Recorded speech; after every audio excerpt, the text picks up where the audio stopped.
베드로후서 1장 12절부터 18절 말씀 우리 한 절씩 같이 교독하겠습니다. 12절 말씀부터 제가 먼저 읽겠습니다.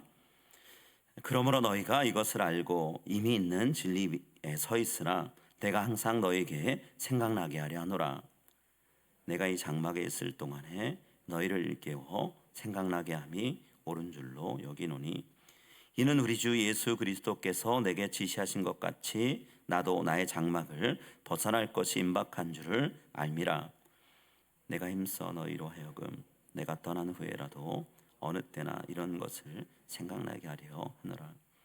우리 주 예수 그리스도의 능력과 강림하심을 너에게 알게 한 것이 교묘히 만든 이야기를 따른 것이 아니요 우리는 그의 크신 위엄을 친히 본 자라.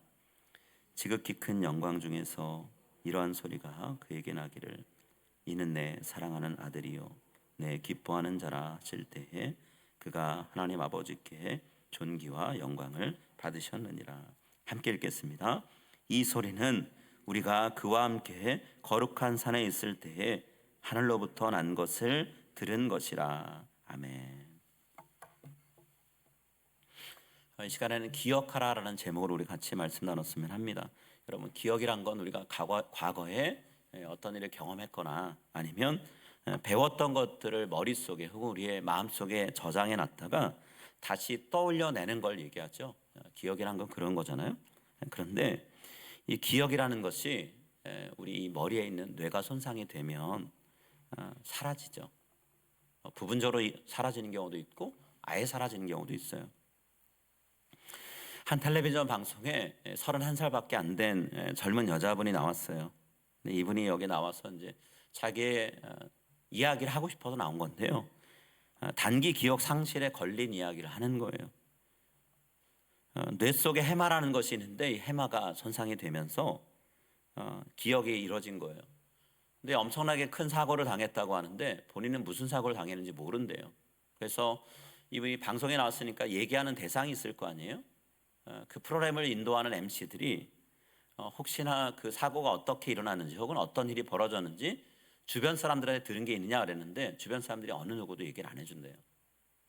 그러니까 이야기를 하면 그것 때문에 또 상처받거나 충격을 받을까 봐 이야기를 안 해주는 것 같아요.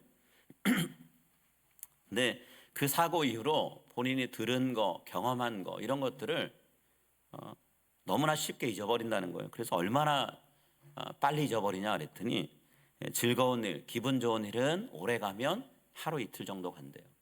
3일째 되면 없는 거예요. 기억을 못하는 거예요.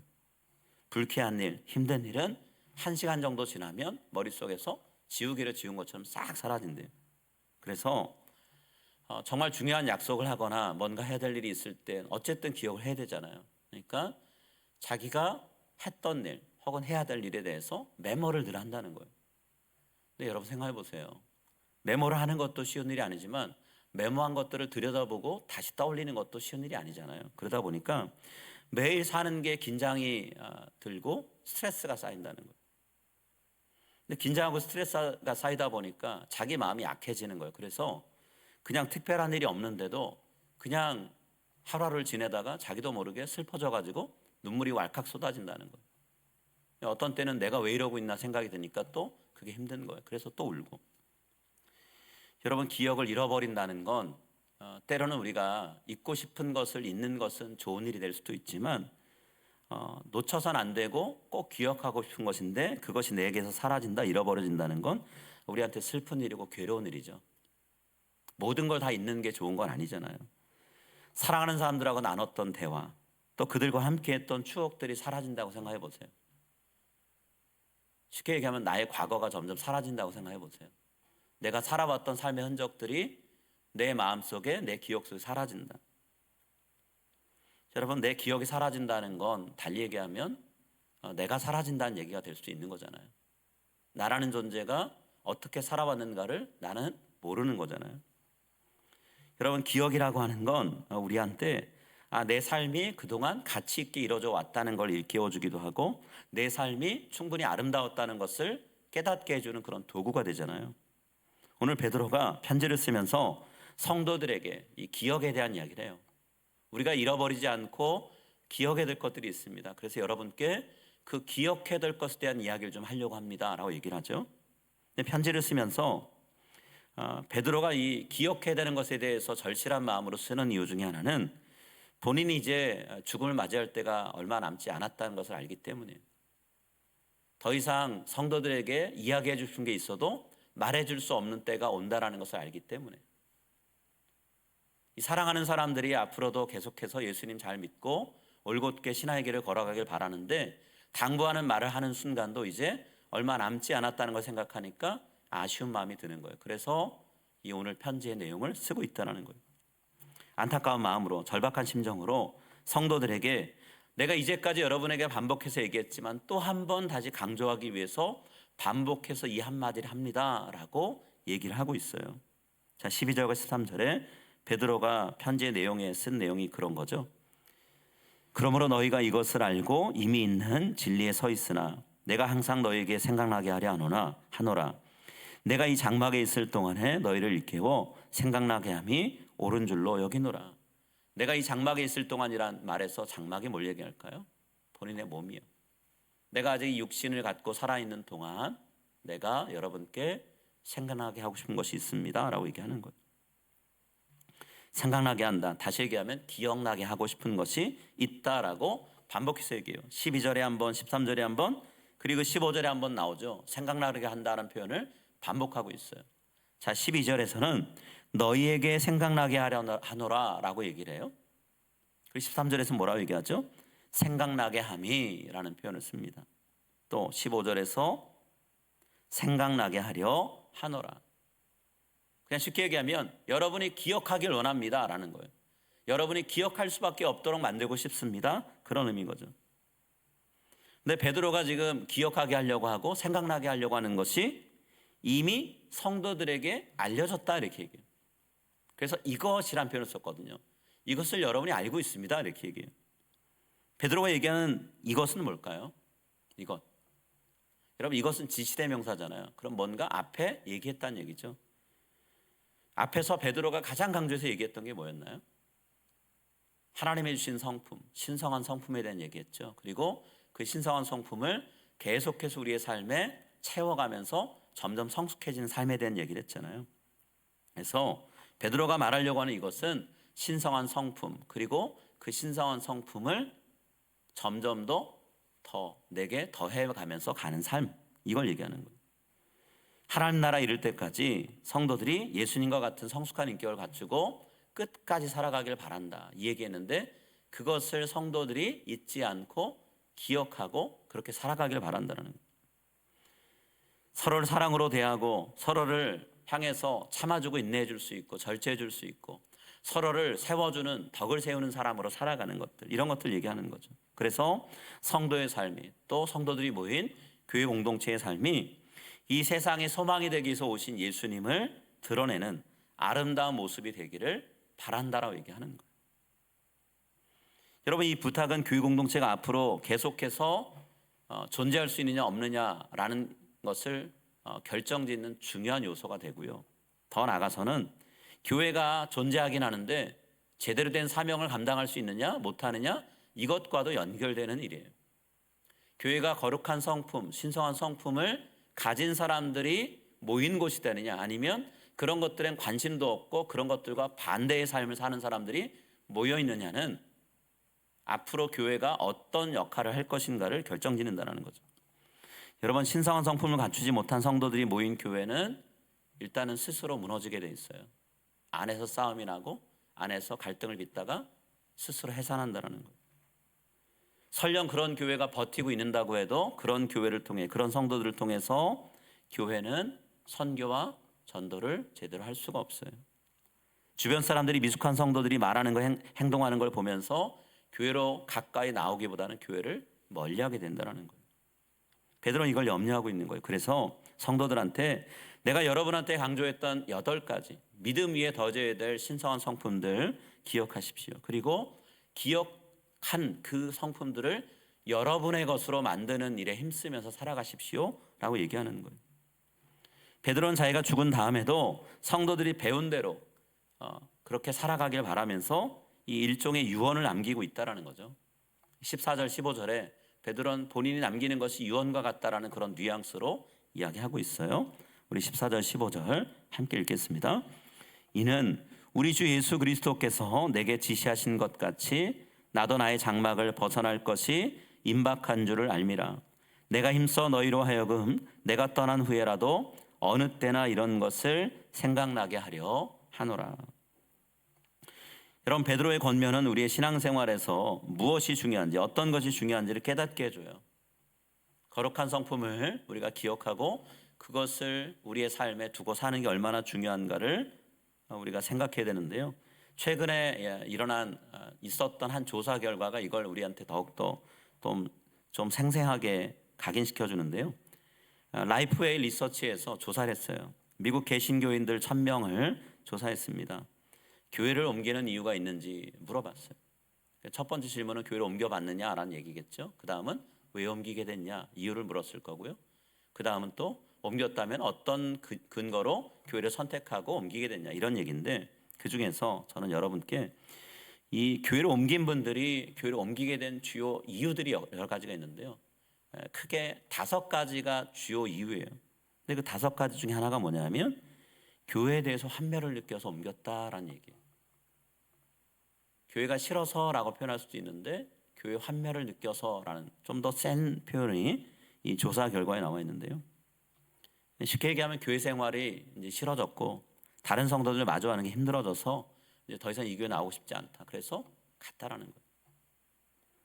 세상에서 흔히 마주칠 것 같은 그런 모습을 교회 안에 함께 신앙생활한 성도들한테서 보게 되니까 그게 싫어서 떠났다라는 거예요. 옮겼다라는 거죠. 그나마 교회를 옮긴 것은 다행이겠죠. 교회를 떠나서 더 이상은 교회 울타리 밖에서 머무는 그런 삶은 아니니까 다행이긴 한데, 우리가 눈여겨볼 건 교회의 환멸을 느껴서 떠났다라는 것이 과연 우리에게는 없는가, 우리에게 일어나지 않을 일인가라는 거죠. 여러분, 교회는 사람들을 예수님께로 다가와 모이게 하는 곳이 되어야 되는 거잖아요. 그런데 예수님께로 모이고 싶어서 나왔던 사람들이 이곳이 싫어서, 이곳이 힘들어서 떠나게 만든다면 그것은 교회가 교회로서의 사명을 다하지 못하는 거잖아요. 오늘 베드로는 신성한 성품을 품지 못하고 미숙한 상태로 있다 보면 교회가 교회로서의 역할을 못합니다. 그리고 그런 교회는 오래 지속될 수 없습니다 라고 얘기하면서 이 신성한 성품을 기억하라고 얘기하는 거예요. 여러분, 베드로의 당부처럼 오늘 우리가 우리의 믿음 위에 믿는 사람으로서 마땅히 품어야 되는 성품들, 모습들을 더함으로 인해서 성도들이 서로 모여있는 자리가 아름다운 교제가 이루어지는 것이고, 교회가 예수 그리스도께로 사람들을 모으는 이 사명을 감당하는 그런 곳 되길 바랍니다. 그리고 또 하나는 베드로가 자기에게 믿음을 배웠던 믿음의 후배들에게 가르쳤던 내용들을 다시 한번 기억시키며 어찌 보면 믿음의 기억, 믿음의 유산을 남기고 떠났잖아요. 우리도 가정 안에서 우리가 자녀들을 바라볼 때 이 아이들이 믿음을 끝까지 지키며 살길 바라는 마음이 있잖아요. 그렇다고 하면 우리가 아이들에게 반복적으로 강조해서 이야기하는 신앙의 언어들이 있어야 된다는 거죠. 그리고 그것들이 아이들이 기억하지 않을 것처럼 여겨지지만 우리는 끝까지 계속해서 얘기해 준다는 거예요.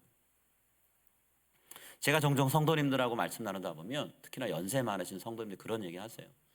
옛날에 우리 엄마가, 옛날에 우리 아빠가 기도는 이렇게 하는 거고 교회 생활을 이렇게 하는 거고 신앙생활을 이렇게 하는 건데 라고 하셨는데 라는 얘기를 많이 하세요. 그래서 또 한마디 하시는 게 뭐냐면 그때는 그게 무슨 뜻인지 몰랐어, 이렇게 얘기하세요. 들은 그 순간 깨닫고 따라온 건 아니었다라는 거예요. 그런데 시간이 점점 지나면서 우리 엄마가, 우리 아빠가 신앙인으로 살아가는 건 이런 거라고 얘기해 줬던 것들이 자꾸만 떠오르고 기억나서 생각나는데 그 말씀대로 살아가게 되더라, 이렇게 얘기를 하신다는 거예요. 우리가 이 땅에 남아서 이 땅에 살면서 할 일이 뭐겠어요? 가정 안에서 자녀들에게 부지런히 아이들이 기억해야 될 신앙의 언어들을 들려주고 남겨주는 거겠죠. 우리가 그런 삶을 살았으면 좋겠어요. 우리가 기억되지 않는 것도 서글픈 일이겠지만 우리가 아이들에게 전하려고 하는 건 예수 그리스도와 함께하는 삶이잖아요. 그래서 그 예수 그리스도와 함께하는 삶이 우리가 아이들에게 들렸던 말을 통해 아이들에게 남을 수 있도록, 함께 갈 수 있도록 그렇게 나아갔으면 좋겠습니다. 자, 두 번째요. 베드로가 성도들이 기억하길 바라고 강조하는 두 번째는 또 뭘까요? 그건 뭐냐면 다시 오실 예수님을 바라보며 오늘을 살아가는 삶이에요. 이 땅을 지금 살아가고 있지만 이 세상의 모든 소망 두지 않고 예수님께서 새롭게 세우실 하나님 나라를 소망하며 살아가는 삶, 이것을 성도들이 기억하고 그대로 살아가길 바란다라고 이야기를 하고 있어요. 이 말이 잘못 오해되면 그럼 이 세상에 사는 거는 대충 살아도 되는 겁니까? 아무렇게나 막 살아도 되는 겁니까? 그런 의미 아니죠. 하나님 나라 백성으로서 우리가 준비하는 과정이 이 땅의 삶이기 때문에 우리 이 땅의 삶을 굉장히 의미 있고 가치 있게 살아야 돼요. 그렇지만 이것이 전부인 것처럼 여기에만 몰두하고 살지 말라는 그런 의미죠. 어떻게든 이 세상에 살아남으려면 그래야 내가 뭐라도 할 수 있어 라고 해서 수단과 방법을 가리지 않고 살아가는 모습은 우리가 보이면 안 된다는 거예요. 살아남는 것이 목적이 아니라는 거죠. 이 땅을 살면서 하나님 나라의 입성에 들어갈 사람으로 우리가 준비되어 있는가를 확인하며 살아가는 삶이 되어야 된다는 거예요. 그렇다고 하면 수단과 방법이 옳은가 그른가 하나님 뜻에 맞는가 아닌가를 분별하며 살아가야 된다는 거예요.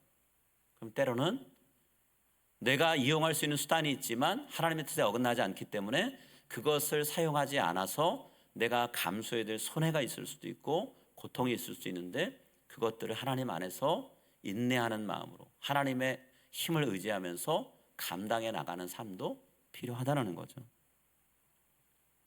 영원한 하나님 나라에 들어갈 준비를 한다는 건 그런 것이라는 거죠. 오늘을 충실히 살지만 수단과 방법이 하나님 뜻에 옳은가 그른가를 분별하면서 활용할지 아닐지를 결정하며 사는 삶이라는 거예요.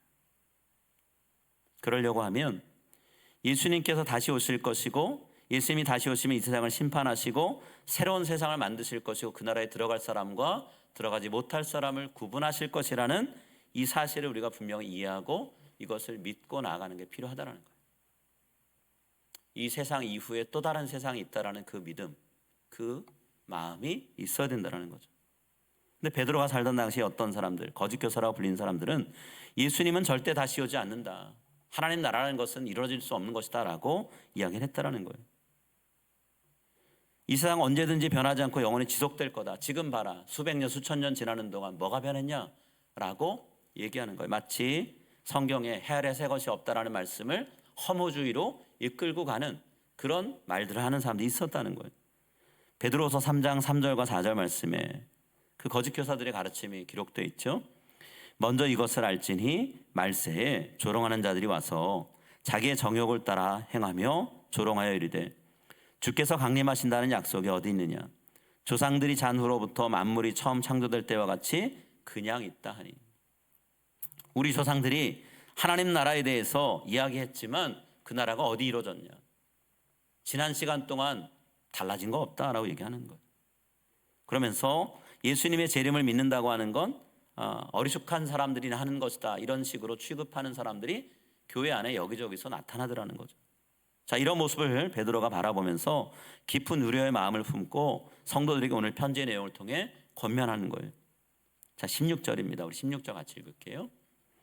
우리 주 예수 그리스도의 능력과 강림하심을 너에게 알게 한 것이 교묘히 만든 이야기를 따른 것이 아니요 우리는 그의 크신 위엄을 친히 본 자라.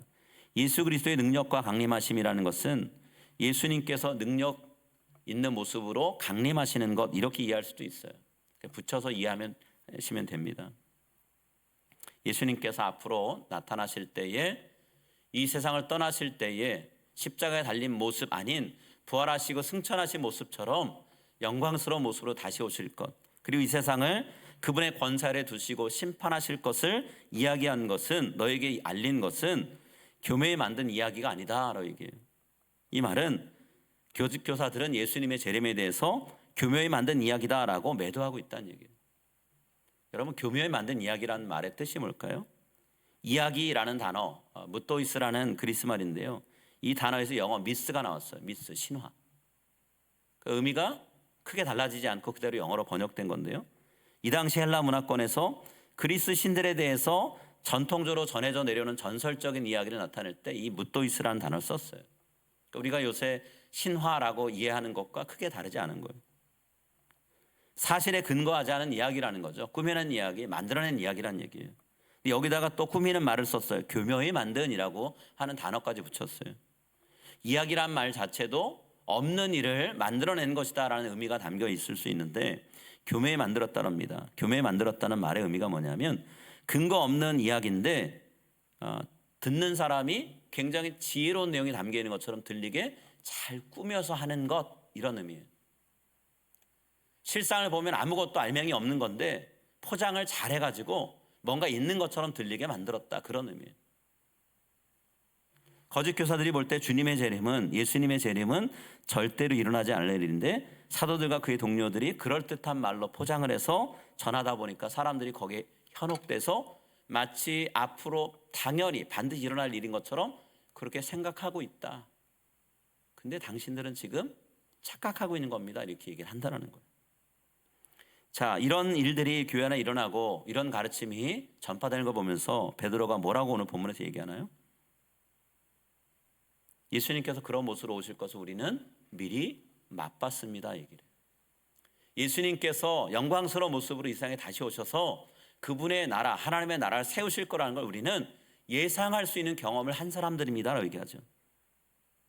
그 증거가 뭔가요? 변화산에서 모습이 변하신 예수님을 베드로와 다른 제자들이 보았던 것이죠. 여러분, 베드로는요, 변화산에서 보았던 그 예수님의 모습이 장차 다시 오실 예수님의 모습을 미리 보여주는 것이라는 것을 오늘 성도들한테 얘기하고 있어요. 16절 하반절부터 18절까지 말씀 제가 읽겠습니다. 우리는 그의 크신 위엄을 친히 본 자라. 지극히 큰 영광 중에서 이러한 소리가 그에게 나기를 이는 내 사랑하는 아들이요 내 기뻐하는 자라 하실 때 그가 하나님 아버지께 존귀와 영광을 받으셨느니라. 이 소리는 우리가 그와 함께 거룩한 산에 있을 때에 하늘로부터 난 것을 들은 것이라. 여러분, 사실 변화산에서 예수님의 모습이 변하는 것을 목격했던 베드로도요, 그 당시에는 자기가 눈으로 보고 들은 게 뭔지 몰랐어요. 그저 예수님 얼굴이 해같이 빛나니까 놀라워했고 예수님의 옷이 새하얀 빛을 내는 걸 보면서 깜짝 놀랐을 뿐이죠. 그냥 엄청난 걸 봤다라고 하는 압도 당한 마음만 품고 있었단 말이에요. 게다가 오래전에 죽었던 모세와 엘리야가 나타나서 예수님과 대화를 나누는 모습을 보면서 황홀해서 그 자리에 영원히 머물게 바라면서 우리 여기다가 집 짓고 살면 안 됩니까? 라고 얘기하는 수준이었단 말이에요. 그런데 그랬던 베드로가 예수님이 십자가의 죽음을 목격하면서 더더욱 그 이해하지 못하는 신앙에다가 충격까지 받으니까 어떻게 되나요? 실망감에 빠져서 믿음 버리고 고향으로 돌아갔잖아요. 예수님이 하시는 말씀이 진리다, 사실이다라는 믿음이 사라지는 것 같은 경험을 했단 말이에요. 근데 그랬던 베드로가 부활하신 예수님 만나고 그 예수님과의 대화와 예수님과의 경험 통해서 무너진 신앙이 다시 회복되죠. 그러면서 과거를 거슬러 올라가기 시작했죠. 예수님이 보여주셨던 것들, 예수님이 말씀하셨던 것들 하나하나, 그것들이 다 앞으로 하나님 예수님께서 다시 오시면 이루실 일들을 미리 맛보게 하시는 것이구나라는 것을 깨닫게 되었고, 내가 변화산에서 보았던 그 예수님의 모습은 앞으로 하나님 나라를 이루기 위해서 오실 예수님의 모습을 나에게 먼저 보이신 것이구나, 그리고 나에게 이것을 증언하라고 부르신 자리였구나라는 걸 깨닫게 됐다는 거예요.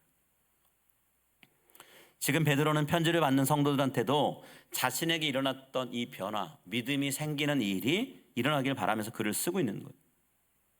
변화산에 보았던 예수님의 모습이 장차 다시 오실 예수님의 모습이라는 것을 보았음에도 불구하고 그 당시는 깨닫지 못하고 나중에서야 깨달았는데, 깨닫고 나니 자기의 생각이 바뀌고 삶이 바뀌고 말하는 게 바뀌고 행동하는 게 바뀌었던 것처럼 성도도 그렇게 되길 바란다는 거예요.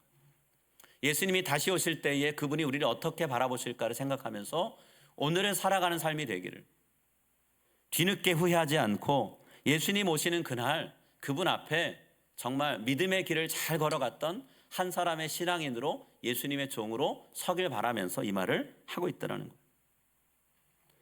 예수님의 재림이 아직은 일어나지 않았지만 그러나 영원히 일어나지 않을 일인 것처럼, 다른 사람들 거짓 교사를 얘기하는 것처럼 있지도 않을 일을 꾸며내서 현혹시키는 그런 얘기를 신화로 듣지 않길 바라면서 베드로는 이야기를 하고 있다는 거예요. 이런 믿음이라는 건 이미 일어난 일을 우리가 바라보는 게 아니잖아요. 아직 일어나지 않을 일, 그런 하나님께서 하시겠다고 약속하신 것들을 기다리는 자세, 그게 믿음인 거잖아요. 하나님이 말씀하신 걸 신뢰하고 말씀대로 이루어질 것을 기대하면서 기도하며 기다리는 거, 이게 믿음인 거잖아요. 베드로는 지금 그 얘기를 하고 싶은 거예요. 여러분, 우린 눈으로 본 것만을 바라보고 살지 않습니다. 아직 일어나지 않았지만 지금까지 일어난 일들을 바라볼 때 하나님이 약속하신 것을 이루어주신 것처럼 앞으로도 예수님을 다시 보내셔서 우리를 그분의 나라로 불러주실 것을 우리는 기대하며 살아가야 됩니다. 그 믿음을 갖고 살아갑시다 라고 얘기하는 거예요. 여러분, 성경 말씀을 우리가 반복적으로 들어도요, 그리고 그 성경 말씀에 기록된 것이 내 눈앞에 현실적으로 나타나도 우리가 그래도 여전히 하나님을 신뢰하지 못할 때가 있죠. 오늘 베드로는 성도들이 그 신뢰하지 못하는 마음을 의지적으로 결단하고 떨쳐버리길 바라고 있어요. 하나님은 말씀하신 바를 지키시는 분이라는 것을 믿고 기다리면 눈앞에 그 믿었던 바를, 하나님이 약속하셨던 것을 보여주실 거라는 그 기대를 갖고 살아가라 얘기합니다. 한 성도님이 삶의 어려움이 찾아오는데 어려움이 가시지 않고 계속되는 가운데 하나님이 주신 말씀 한마디 때문에 소망을 잃지 않고 버티면서 지내고 있다라는 그런 얘기를 해주셨어요. 그게 뭐였냐면 하나님께서 내가 너를 사랑해 라는 그 말씀 한마디 하셨다는 겁니다. 나를 사랑하는 하나님이라면 지금 내가 어려움 중에 있지만 이 어려움이 끝이 아니라 이 터널 같은 이 시간을 지나고 난 다음에 하나님께서 나를 일으켜 주실 거야 라는 그 믿음이 생기더라는 거예요. 그 이야기를 듣는 같은 가정에 있는 가족은 그 말이 이해가 아직 안 되신대요. 근데 그 성도님은 내가 너를 사랑한다 그 말 한마디로 내가 지금 이 터널같이 지나가는 어려운 순간들을 견뎌낼 수 있는 힘이 거기서 생기더라. 그럼 하나님을 바라보게 되고 믿음으로 나갑니다라고 고백하게 되더라는 거예요. 여러분, 내가 너를 사랑한다는 그 말이 오늘 네가 안고 있는 그 문제를 해결해 줄게라는 말보다 더 크게 다가오더라는 거예요. 지금 당장 문제를 해결해 주시면 좋겠다라는 그 마음이 있는데 그 말씀을 들은 것보다 내가 너를 내 품 안에 품고 있는 귀한 아들이고 딸이다라고 말씀하신 그 말씀이 크게 다가오면서 하나님을 바라보는 마음이 식지 않고 오히려 더 뜨거워지더라 얘기하시는 거예요. 여러분, 나를 사랑하신 하나님께서 나에게 귀한 것을 베푸실 것이고 나에게 있지도 않을 거짓된 것을 말씀하시면서 이것을 믿고 붙들라고 하시는 그런 분 아니시잖아요. 우리에게 정말 좋은 것을 펼쳐주시기 위해서 예수님 다시 보낸다 말씀하셨고 그 예수님이 오시면 우리가 이제껏 누리지 못했던, 우리가 보지 못했던 것들을 경험하게 하겠다고 말씀하시는데 우리가 다시 오실 예수님이 우리에게 허락하실 것들을 기대하면서 우리의 마음을 새롭게 하고 그 약속의 말씀 붙들고 우리가 힘을 내어서 오늘을 살아갔으면 합니다. 우리가 이 땅에서 경험하는 것들이 전부가 아니라는 것, 하나님께서 우리에게 주실 것들은 아직도 많이 남아있다는 것 기억하면서 그 귀한 것들을 예비하고 우리에게 다가오실 예수님을 바라보면서 우리가 오늘을 힘내서 살아갔으면 합니다. 우리 같이 기도하겠습니다.